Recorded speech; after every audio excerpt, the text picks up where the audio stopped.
Namaskar, friends. Today we will discuss about the verse 14 of chapter 1 of Patanjali Yoga Sutras, and that is called Three Pillars of Abhyasa, practice. Before starting this verse, let us look at the background. The background of these verses started from the verse 12, and that is called Abhyasa Vairagyabhyam Tan Nirodha. That means by following Abhyasa, practice, and Vairagyabhyam, that is the non attachment, we can remove the mental modification, that is tan nirodha. Tan basically referring to the modifications of mind, that is called vrittis. So by practicing abhyasa and vairagya, by following abhyasa, that is practice, and the vairagya, that is the non attachment, one can remove the vrittis, nirodha.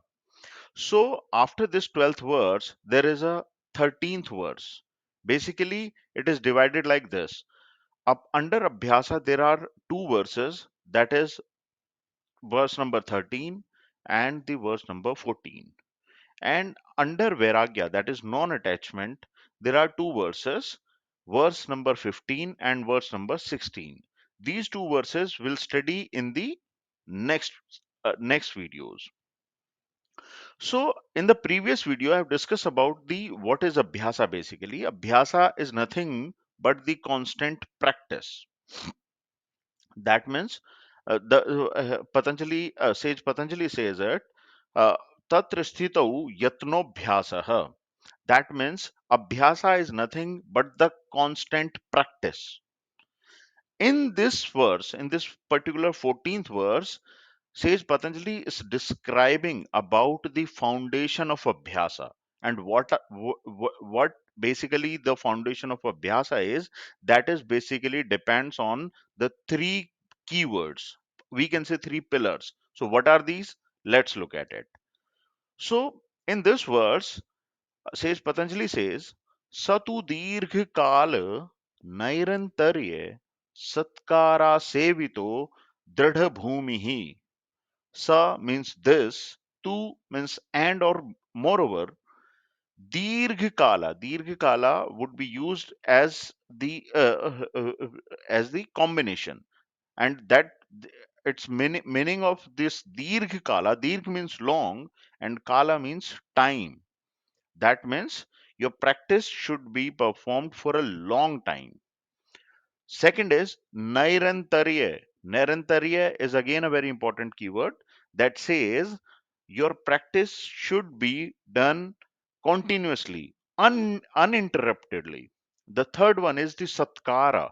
Satkara basically means the reverence or with devotion, in the right way or skillfully. We'll see the exact meaning of these three keywords. Asevito is nothing but the cultivated, the practiced.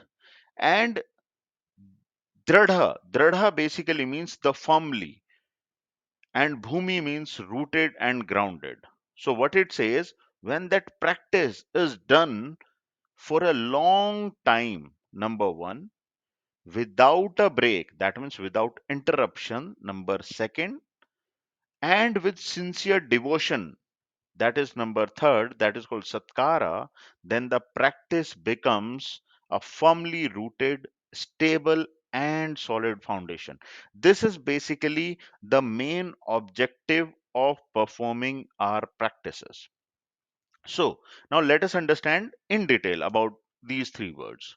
That is dīrghakāla. Whenever aspirant, see what happens is, whenever any aspirant starts its practices, he become impatient during the course of his practice. So that is what Patanjali is trying to tell, that one should not be impatient, they should not be in hurry and haste. So that is called dīrghakāla. That means you should be mentally, physically, emotionally prepared to perform your practice, to perform your duties, to perform your spiritual practices for a long period of time.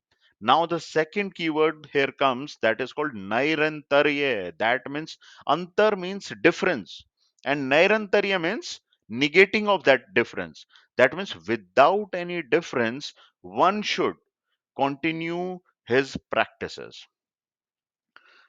The third keyword says Satkara. That means the complete devotion, with complete faith, with complete love and attraction. One should practice his duties. So, what it says, that it becomes firmly grounded by being continued for a long time with reverence without interruption. Now, let us understand why Patanjali is emphasizing more on these, practicing yogic practice for a longer period of time without interruption and with complete devotion.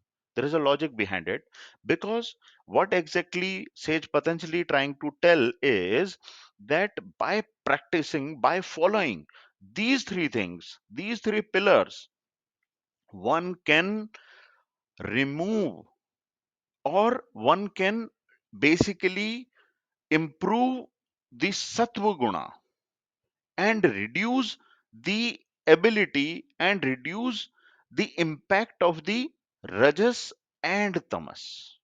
So here objective is to improve or to increase the sattva guna.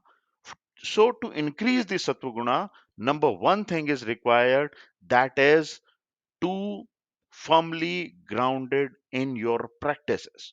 So, how can one firmly grounded in his practices? By following these three things. What are these? Dirghakala, for a longer period of time. In some cases of spiritual practices, it might take so many births also. Nairantarya, without any interruption, there should not be any gap. And the third is with complete love, with complete a- attachment, with complete devotion. Attachment might be the wrong word, but with complete attraction, with complete faith, we can say. Hope you have understood this verse number 14 of the Patanjali Yoga Sutras. In the next videos, I'll discuss about Vairagya, that is non attachment. And for the non attachment, we have these two verses. What are these? Verse number 15 and verse number 16. Hope you have understood this video.